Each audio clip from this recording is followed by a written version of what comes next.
सुभान अल्लाह सुभान अल्लाह। अम्मा बाद फ़ाऊज़ु बिल्लाहि मिनश शैतानिर रजीम। सुभान अल्लाह सुभान अल्लाह। सलामत रहे। बिस्मिल्लाहिर रहमानिर रहीम। सुब्हानल्लज़ी अस्रा बिअब्दिही लैलन मिनल मस्जिदिल हराम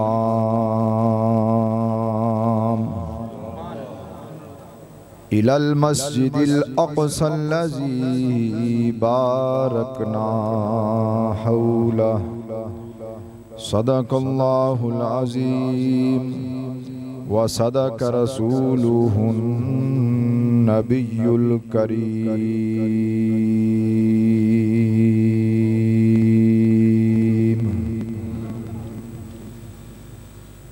अल्लाह वहदहु ला शरीक, जो खालिक़े कायनात है, मालिके कायनात है, तमाम जहानों का पैदा करने वाला है, तमाम शानों का मालिक है, तमाम अज़मतों का मालिक है। उसके सिवा कोई ज़ात इबादत के लायक नहीं, उसका कोई शरीक नहीं।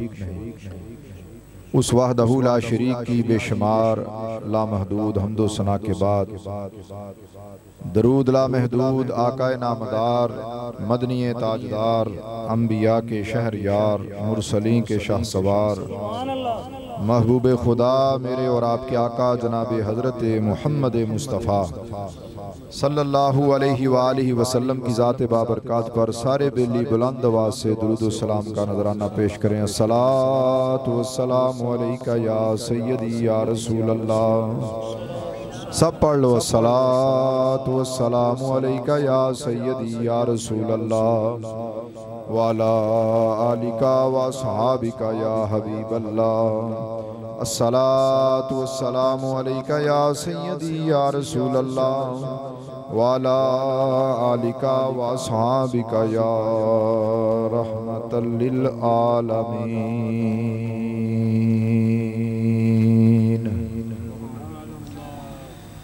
बंदे परवरदिगारम उम्मते अहमद नबी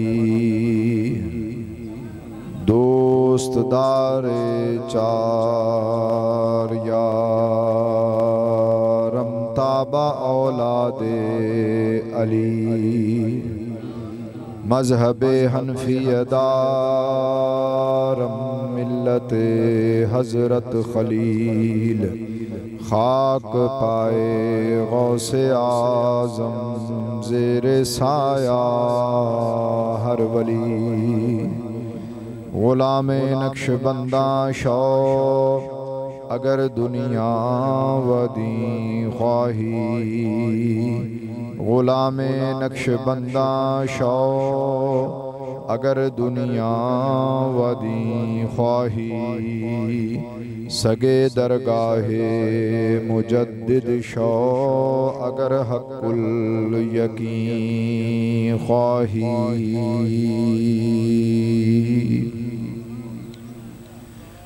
अल्लाह ताला की रहमत और तौफीक से हम सब एक मर्तबा फिर महफ़िल मिलाद मुस्तफ़ा करीम सल्लल्लाहु अलैहि वसल्लम में हाज़िर हैं, जिसका एहतमाम जनाब मोहम्मद शरीफ साहब रहमतुल्लाह अलैह और उनकी अहलिया मरहुमा मग़फ़ूरा के इसाले सवाब की नीयत से किया गया है। मुझसे कबल कुरान पाक की तलावत हो चुकी, हजूर की नातें पढ़ी गईं और ज़िक्र खैर हुआ। चंद सातों के लिए, चंद मिनटों के लिए मैं भी इस कार खैर में शामिल रहूँगा। अल्लाह वहदहु ला शरीक की बारगाह में दुआ है कि हम सब को इस बाबरकत महफिल की रहमतें समेटने की तौफीक अता फरमाए। जब हम मिल बैठ के अल्लाह का जिक्र करते हैं, अल्लाह के हबीब का जिक्र करते हैं, या अल्लाह के हबीब के महबूबों का जिक्र करते हैं तो उस महफिल का फ़ायदा क्या होता है? हदीस पाक का मफ़हूम आपके सामने बयान करता हूँ। हजूर सल्लल्लाहु अलैहि वसल्लम की हदीस पाक का मफ़हूम है कि जहाँ मिल बैठकर अल्लाह के बंदे अल्लाह का जिक्र करते हैं वहाँ फरिश्ते अल्लाह की रहमत से नाज़िल हो जाते हैं। फरिश्ते उस महफिल का अहवाल देखते हैं, हाल देखते हैं और फिर रब करीम की बारगाह में हाजिर हो जाते हैं। बावजूद इसके कि रब करीम से कोई चीज़ मख्फी नहीं है, कोई चीज़ खुफिया नहीं है, मगर उसने एक निज़ाम बनाया है।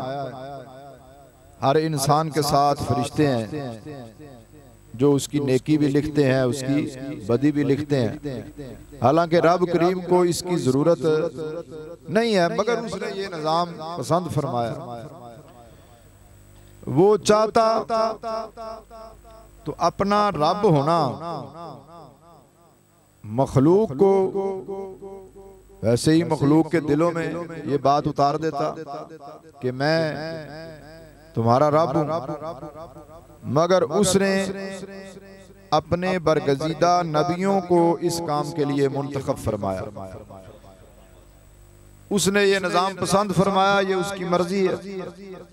तो लिहाजा फरिश्ते जब जिक्र की महफिल से अल्लाह की बारगाह में हाजिर होते हैं तो रब करीम बावजूद इसके कि हर चीज जानता है, उससे कोई चीज मख्फी नहीं है, खुफिया नहीं है, पोशीदा नहीं है। वो पूछता है कि कहां से आए हो?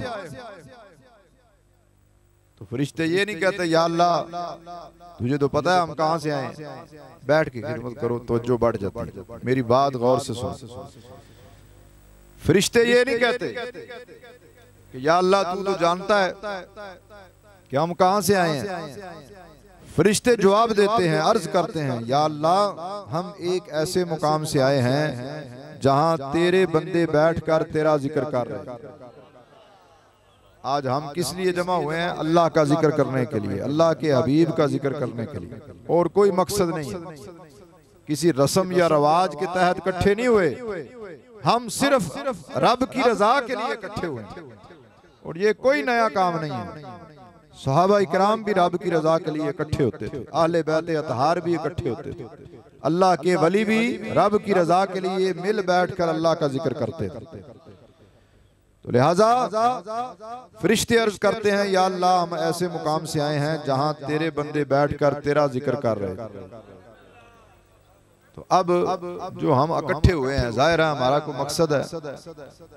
बेटा इधर तवज्जो रखो ना, गुफ्तगू ना करो, इधर मेरी तरफ तवज्जो रखो या खामोशी से बैठो। बात सुनेंगे, महफिल का अदब करेंगे, इस माहौल का अदब करेंगे तो कुछ पाएंगे। अगर इधर उधर की बातों में मशगूल रहेंगे तो फायदा नहीं होगा।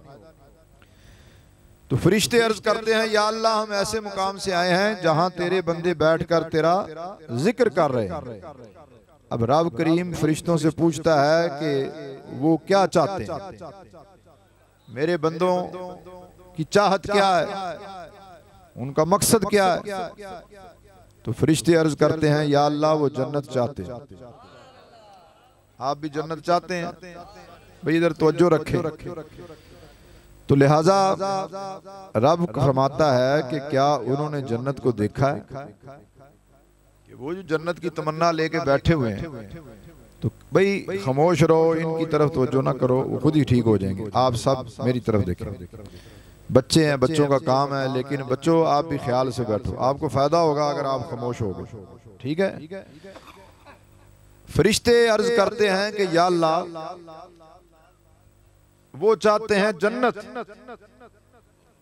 तो रब कहता है कि उन्होंने जन्नत देखी है? तो फरिश्ते कहते हैं उन्होंने जन्नत नहीं देखी।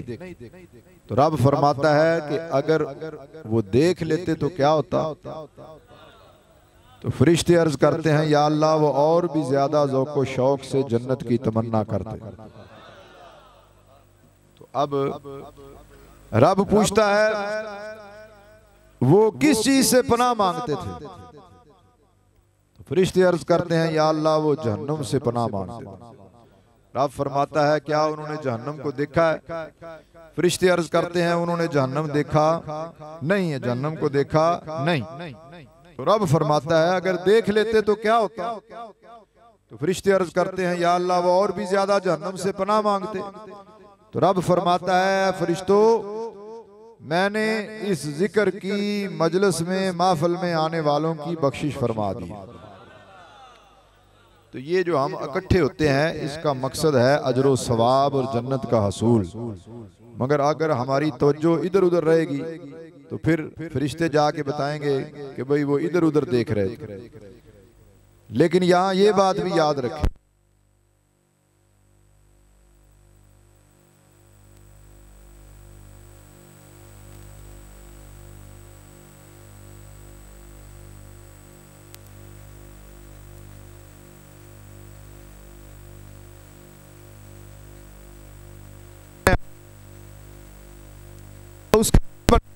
तो रब फरमाता है मैंने उसकी भी बख्शिश फरमा दी। अल्लाह या रसूल अल्लाह या रसूल अल्लाह हक चार या गौस जिंदाबाद जिंदाबाद जिंदाबाद। तो लिहाजा अल्लाह के जिक्र की महफिल में आना बरकत से खाली नहीं। मैंने आप हजरात के सामने आया मुबारका का कुछ हिस्सा तलावत करने का शरफ हासिल किया है। इसमें रब करीम ने हजूर की शान बयान की है। महफिल मिलाद किसे कहा जाता है? ऐसी महफिल जिसमें हजूर की विलादत का या हजूर की आमद का या हजूर का तज़किरा किया जाए, उस महफिल को महफिल मिलाद कहते हैं। तो हम आले सुन्नत हैं, आले हक हैं। हमारे बुजुर्गों ने इस महफिल मिलाद को तबलीग दीन का जरिया बनाया, तबलीग इस्लाम का जरिया बनाया। तो हजूर पाक सल्लल्लाहु अलैहि वसल्लम के औसाफ़ो कमालात बयान करना, जिस महफिल में ये काम हो उस महफिल को महफिल मिलाद कहते हैं। तो उन्हीं औसाफ़ो कमालात में से एक का तज़किरा इस आया मुबारका में जो मैंने आप हजरात के सामने तलावत करने का शरफ हासिल किया है। रब फरमाता है पाक है वो ज़ात जिसने सैर करवाई अपने बंदे यानी नबी अलैहिस्सलातु वस्सलाम को मस्जिद हराम यानी बैतुल्लाह शरीफ से लेकर मस्जिद अक्सा यानी बैतुल मुकद्दस तक। तो आगे रब करीम फरमाता है अल्लज़ी बारकना हौलहु, मस्जिद अक्सा का तारुफ कराया।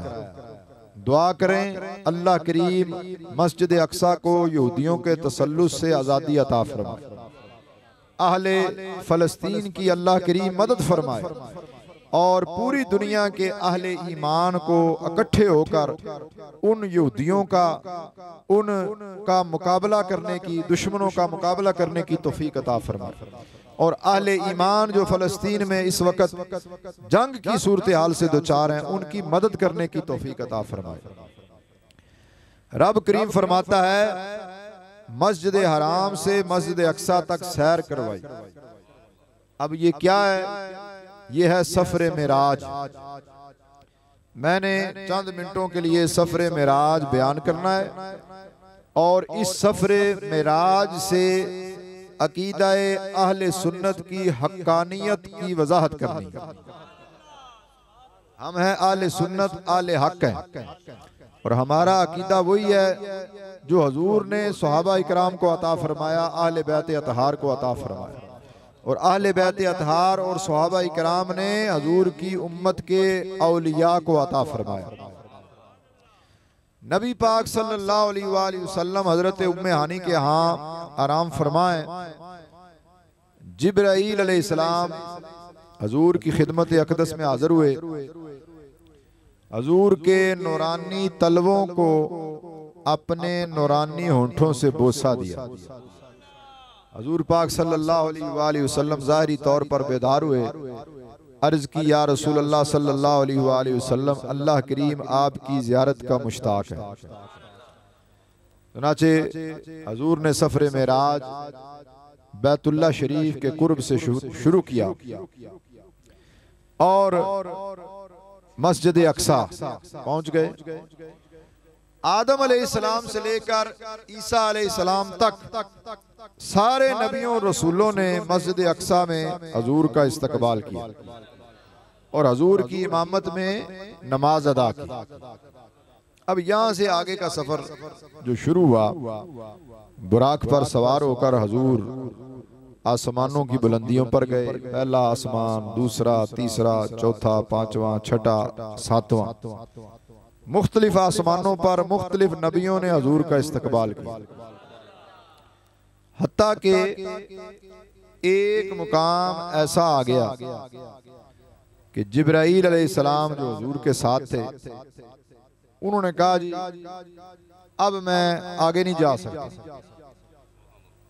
अब लेके तो आए थे जिब्रील अलैहिस्सलाम, तो वहां आगे क्या कहने लगे, मैं आगे नहीं जा सकता। तो हजूर ने उनको नहीं पूछा भी आगे कैसे जाना है, या आगे का रास्ता कौन सा है, या आगे का रास्ता कैसा है। हजूर ने फरमाया ठीक है। वो रुक गए।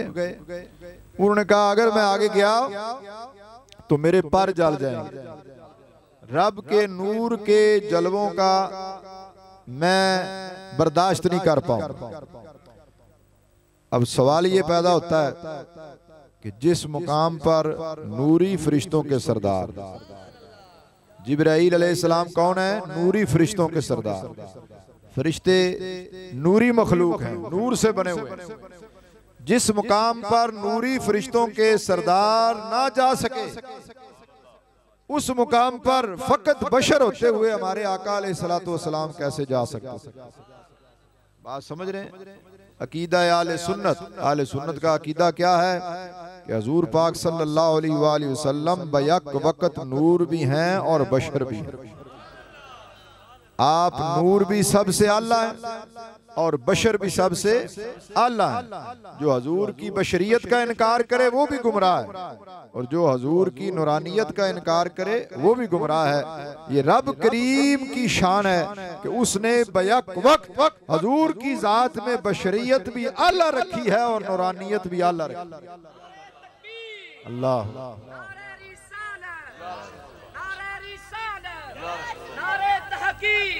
ताजदारे खत्म नबूवत जिंदाबाद, ताजदारे खत्म नबूवत जिंदाबाद, आस्ताना शरीफ पर शरीफ जिंदाबाद।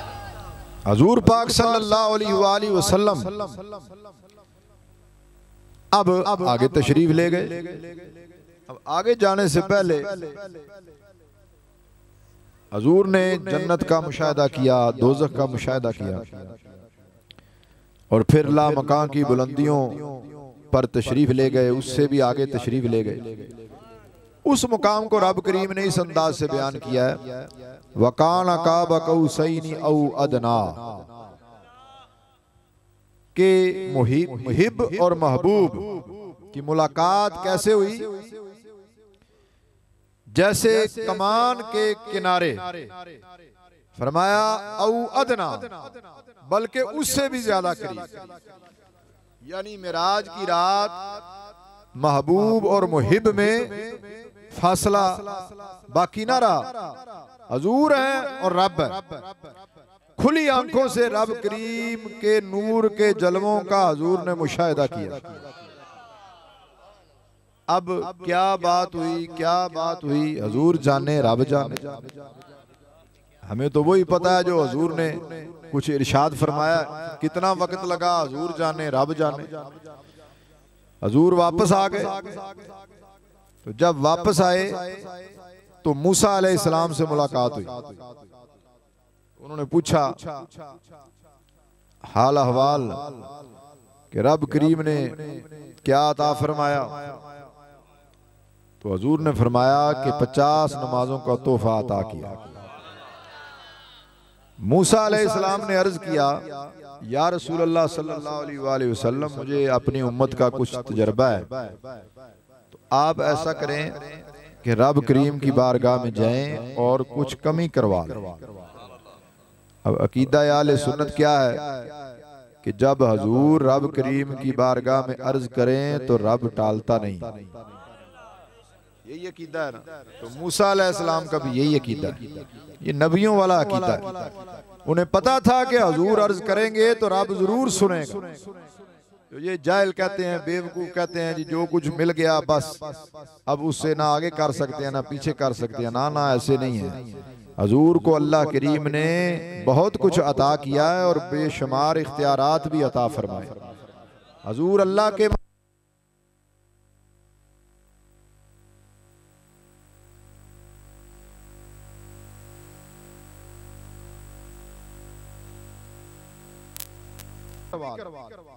तो हजूर चले गए, रब करीम ने 5 कम कर दी, तो फिर वापस आए।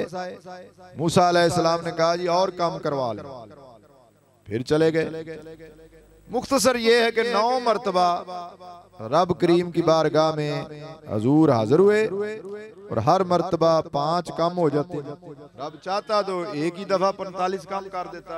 ये भी रब जाने और हजूर जाने कि इसमें क्या राज था। अब आगे जो मैंने लुत्फ की बात आपसे करनी है, बड़ी तवज्जो से सुनो। मूसा अलैहिस्सलाम की उम्मत तो इस दुनिया से पर्दा फरमा चुकी, जा चुकी थी, वो बार बार क्यों मशवरा दे रहे?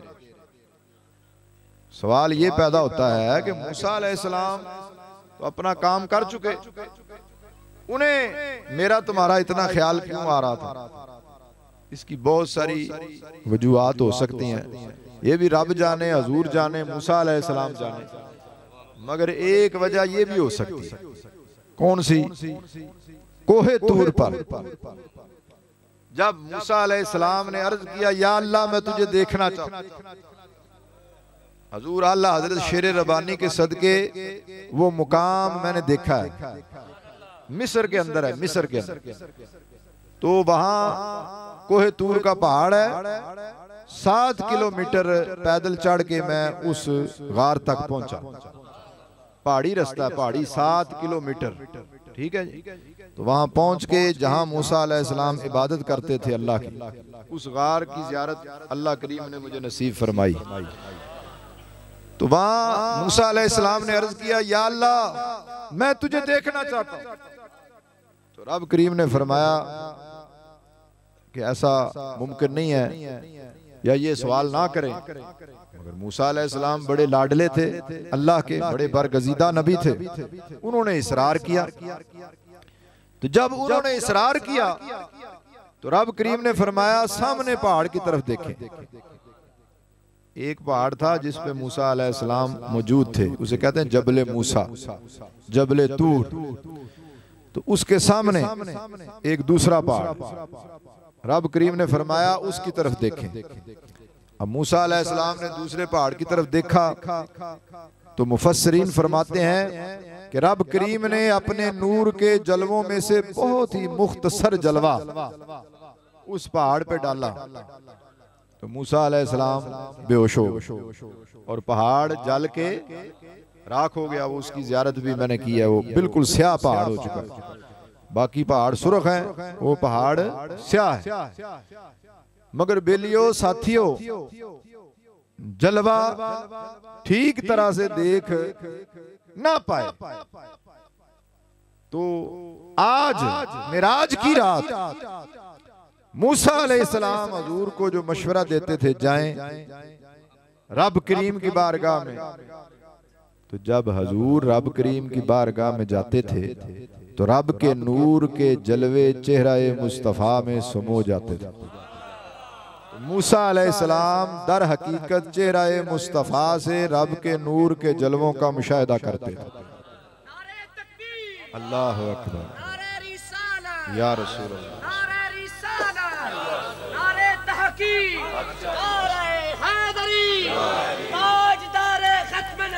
जिंदाबाद। इसलिए बार बार मशवरा देते थे।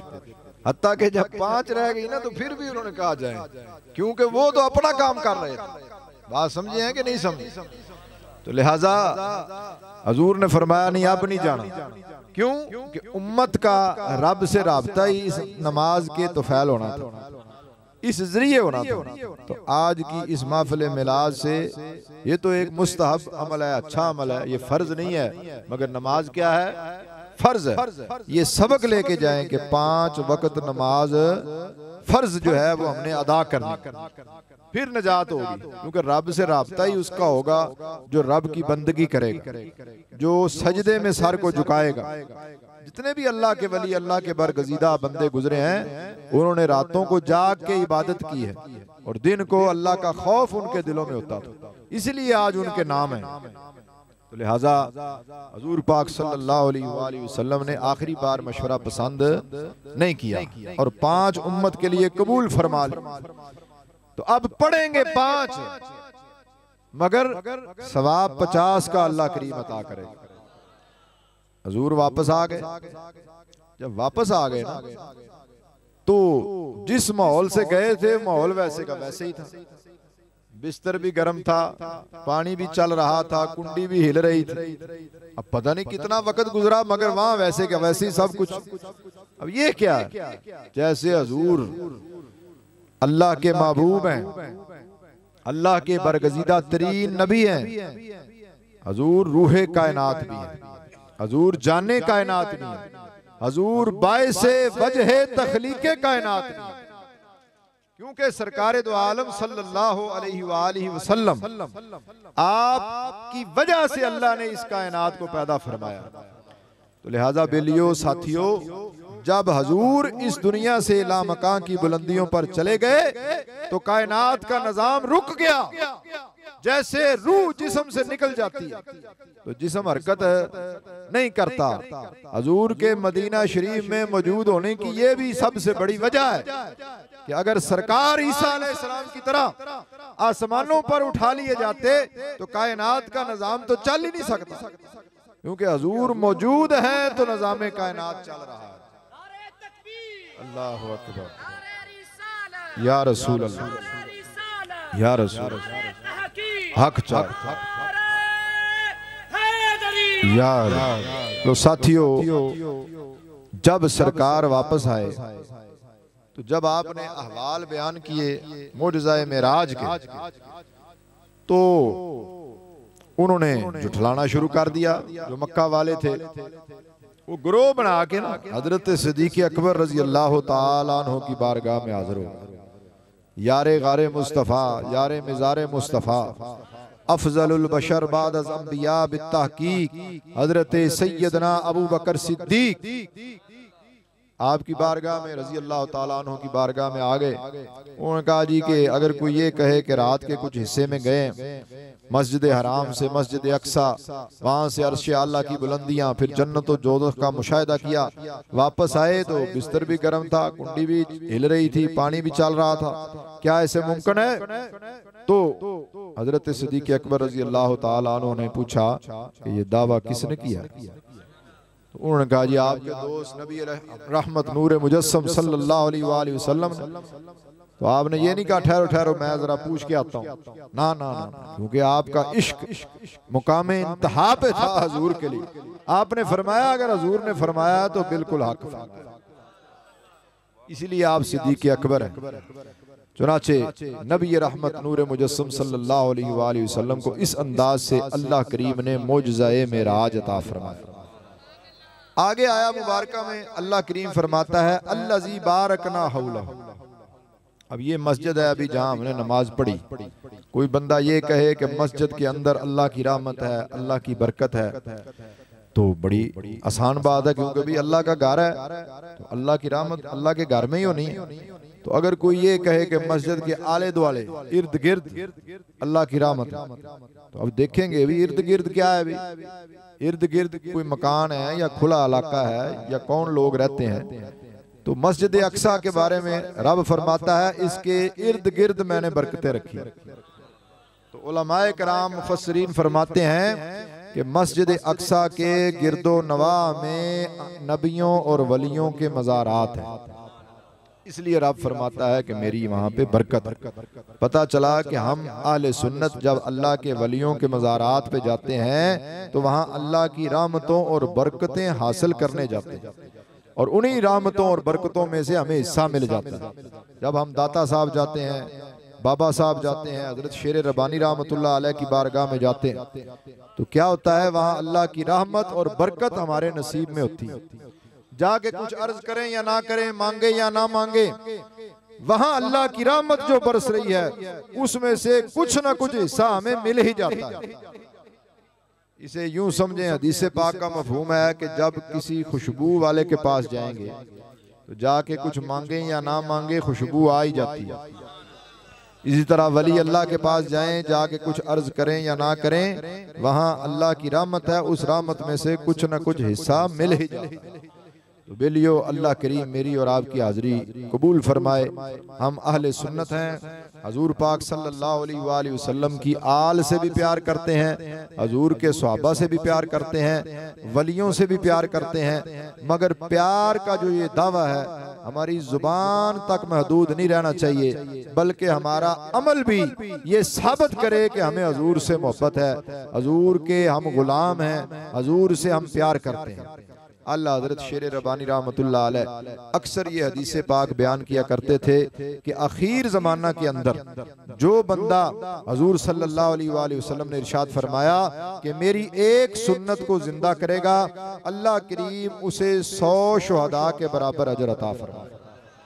लिहाजा बेलियो वक्त है, अल्लाह ने ज़िंदगी भी दी है, सेहत भी दी है, सबसे पहले अपने अहवाल को दुरुस्त करें, अपने मामलात को दुरुस्त करें। अल्लाह करीम मेरी और आपकी हाज़िरी को कबूल फरमाए और इस महफ़िल ज़िक्र के वसीले से शरीफ साहब और उनकी अहलिया की मग़फ़रत फरमाए और इस ख़ानदान के दीगर बुज़ुर्ग जो फौत हो चुके हैं उनकी मग़फ़रत फरमाए।